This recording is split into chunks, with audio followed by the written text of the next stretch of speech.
Renungan malam dari buku Ye Shall Receive Power atau Kamu Akan Menerima Kuasa oleh Ellen G. White, 1 Juni tahun 2025. Mari kita berdoa. Bapa kami yang di sorga, Allah pencipta langit dan bumi, laut dan segala isinya, yang kami sembah selalu melalui anak-Mu Yesus Kristus. Pada malam hari ini, kami datang menghampiri hadirat-Mu yang kudus, bersyukur dan berterima kasih oleh sebab perlindungan dan belas kasihan serta kasih Bapa yang kami telah terima sepanjang hari, sehingga kami dapat menyelesaikan pekerjaan kami sehari-hari, baik di kantor, di ladang, di pasar, dan di mana saja pun kami bekerja. Pada malam ini, kami akan mendengarkan firman-Mu. Mohon kehadiran Roh Yesus Kristus dalam hati dan pikiran kami, agar kami dapat mengerti firman-Mu dan hidup kami diubahkan dari kegelapan dunia menjadi terang dunia. Beserta kami sepanjang malam hari ini, ampuni kami atas dosa dan pelanggaran yang kami lakukan. Kami persembahkan doa ini hanya di dalam nama Yesus, Tuhan dan Juru Selamat kami. Amin. Renungan malam hari ini akan dibacakan oleh Saudara Ben Silitonga. Kepada Saudara Ben, dipersilahkan. Terima kasih Saudara Sudung. Renungan malam kita pada hari ini berjudul Terang Dunia. Ayatnya terdapat dalam Matius 5 ayat 14. Bunyinya, "Kamu adalah terang dunia. Kota yang terletak di atas gunung tidak mungkin tersembunyi." Kesetiaan kita kepada prinsip-prinsip Kristen memanggil kita untuk melayani Allah secara aktif. Mereka yang tidak menggunakan bakat mereka untuk tujuan dan pekerjaan Allah tidak akan memiliki bagian bersama Yesus dalam kemuliaannya. Terang harus bersinar dari setiap jiwa yang menerima kasih karunia Allah. Ada banyak jiwa dalam kegelapan, tetapi betapa banyak orang merasa tenang, tenteram, dan tenang dalam hal ini. Ribuan orang menikmati terang yang besar dan kesempatan yang berharga, tetapi tidak melakukan apapun dengan pengaruh atau uang mereka untuk mencerahkan orang lain. Mereka bahkan tidak mengambil tanggung jawab untuk menjaga jiwa mereka sendiri dalam kasih Allah, agar mereka tidak menjadi beban bagi gereja. Orang-orang seperti itu akan menjadi beban dan penghalang di surga. Demi Kristus, demi kebenaran, demi diri mereka sendiri, orang-orang seperti itu harus bangkit dan bekerja dengan tekun untuk selamanya. Tempat tinggal surgawi sedang dipersiapkan bagi semua orang yang akan mematuhi persyaratan yang ditetapkan dalam firman Allah. Demi jiwa-jiwa yang Kristus telah mati, yang berada dalam kegelapan kesalahan, semua pengikut Kristus yang sejati diperintahkan untuk menjadi terang bagi dunia. Allah telah melakukan bagiannya dalam pekerjaan besar dan sedang menunggu kerjasama para pengikutnya. Rencana keselamatan telah dikembangkan sepenuhnya. Darah Yesus Kristus dipersembahkan untuk dosa-dosa dunia. Firman Allah berbicara kepada manusia dalam nasihat, teguran, peringatan, janji, dan dorongan, dan kemanjuran Roh Kudus diperluas untuk membantunya dalam semua usahanya. Namun dengan semua terang ini, dunia masih binasa dalam kegelapan, terkubur dalam kesalahan dan dosa. Siapakah yang akan menjadi pekerja bersama Allah untuk memenangkan jiwa-jiwa ini kepada kebenaran? Siapakah yang akan menyampaikan kabar baik tentang keselamatan kepada mereka? Umat yang telah diberkati Allah dengan terang dan kebenaran harus menjadi pembawa pesan belas kasihan.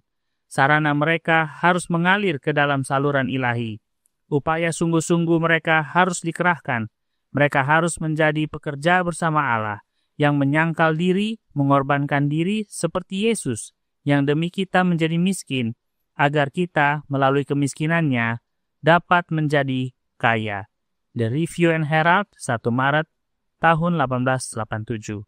Terima kasih, Tuhan Yesus memberkati. Terima kasih atas penata layanan Saudara Ben. Tuhan Yesus memberkati. Selamat malam, saudara dan saudari sekalian dalam Yesus Kristus. Ayat inti renungan malam terdapat dalam Matius 5 ayat 14. Yesus berkata, "Kamu adalah terang dunia. Kota yang terletak di atas gunung tidak mungkin tersembunyi." Selanjutnya, Yesus berkata dalam Matius 5 ayat 16, "Demikianlah hendaknya terangmu bercahaya di depan orang, supaya mereka melihat perbuatanmu yang baik dan memuliakan Bapamu yang di sorga." Kata-kata Yesus ini adalah bagian dari khotbah Yesus di atas gunung. Demi jiwa-jiwa yang Kristus telah mati, yang berada dalam kegelapan kesalahan, semua pengikut Kristus yang sejati diperintahkan untuk menjadi terang bagi dunia. Namun, mereka tidak melakukan apapun dengan terang yang mereka miliki. Renungan malam ini berkata dalam Ye Shall Receive Power, halaman 162, paragraf 2. Terang harus bersinar dari setiap jiwa yang menerima kasih karunia Allah. Ada banyak jiwa dalam kegelapan, tetapi betapa banyak orang merasa tenang, tentram, dan tenang dalam hal ini. Ribuan orang menikmati terang yang besar dan kesempatan yang berharga, tetapi tidak melakukan apapun dengan pengaruh atau uang mereka untuk mencerahkan orang lain. Mereka bahkan tidak mengambil tanggung jawab untuk menjaga jiwa mereka sendiri dalam kasih Allah, agar mereka tidak menjadi beban bagi gereja. Orang-orang seperti itu akan menjadi beban dan penghalang di sorga. Demi Kristus, demi kebenaran, demi diri mereka sendiri, orang-orang seperti itu harus bangkit dan bekerja dengan tekun untuk selamanya. Tempat tinggal sorgawi sedang dipersiapkan bagi semua orang yang akan mematuhi persyaratan yang ditetapkan dalam firman Allah. Firman Allah berbicara kepada manusia dalam nasihat, teguran, peringatan, janji, dan dorongan. Dan kemanjuran Roh Kudus diperluas untuk membantunya dalam semua usahanya.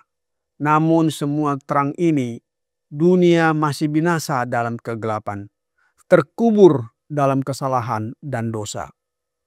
Siapakah yang akan menjadi pekerja bersama Allah untuk memenangkan jiwa-jiwa ini kepada kebenaran? Siapakah yang akan menyampaikan kabar baik tentang keselamatan kepada mereka? Selanjutnya, dalam Ye Shall Receive Power, halaman 162, paragraf 4, berkata, umat yang telah diberkati Allah dengan terang dan kebenaran harus menjadi pembawa pesan belas kasihan. Sarana mereka harus mengalir ke dalam saluran ilahi. Upaya sungguh-sungguh mereka harus dikerahkan. Mereka harus menjadi pekerja bersama Allah yang menyangkal diri, mengorbankan diri seperti Yesus, yang demi kita menjadi miskin, agar kita melalui kemiskinannya dapat menjadi kaya. Agen ilahi dan manusia bersatu dalam pekerjaan menyelamatkan jiwa. Tuhan telah melakukan bagiannya, dan kegiatan Kristen dibutuhkan sekarang. Tuhan menyerukan hal ini. Dia mengharapkan umatnya untuk mengambil bagian dalam menghadirkan terang kebenaran kepada semua bangsa, suku, bahasa, dan kaum. Siapa yang akan masuk ke dalam kemitraan ini dengan Tuhan Yesus Kristus? Dia akan menetapkan syarat-syaratnya. Dia akan membuat semua persyaratan. Sudahkah Tuhan mencerahkan Anda dengan pengetahuan tentang dirinya? Sudahkah harta karun firman-Nya dibukakan bagi pemahaman saudara, sehingga saudara menjadi cerdas dalam kebenaran di dalamnya? Kalau begitu, bekerjalah dengan kemampuan saudara. Jika saudara rendah hati, murni hatinya, dan memiliki satu tujuan, Anda akan melihat kebutuhan dan keinginan pekerjaan Tuhan.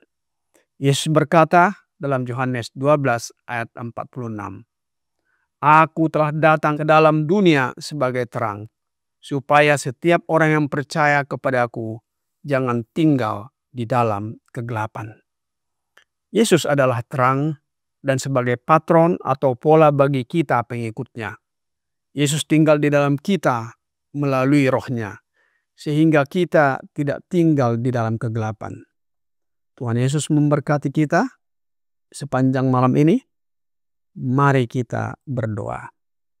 Bapa kami yang di sorga, terima kasih atas firman-Mu yang kami dengarkan malam ini. Dengan kehadiran Roh Yesus Kristus dalam hati dan pikiran kami, menjadikan kami sebagai terang dunia. Oleh sebab itu ya Bapa, karuniakanlah Roh Anak-Mu Yesus Kristus dalam hidup kami, sehingga kami dapat memancarkan terang-Mu dengan hidup menurut kehendak-Mu. Tabiat kami diubahkan menjadi sama dengan tabiat Yesus. Besertalah dengan kami sepanjang malam dalam istirahat kami. Mohon ampuni kami atas dosa dan pelanggaran kami. Kami mohon doa ini hanya melalui Yesus Kristus yang adalah Tuhan dan Juru Selamat kami. Amin.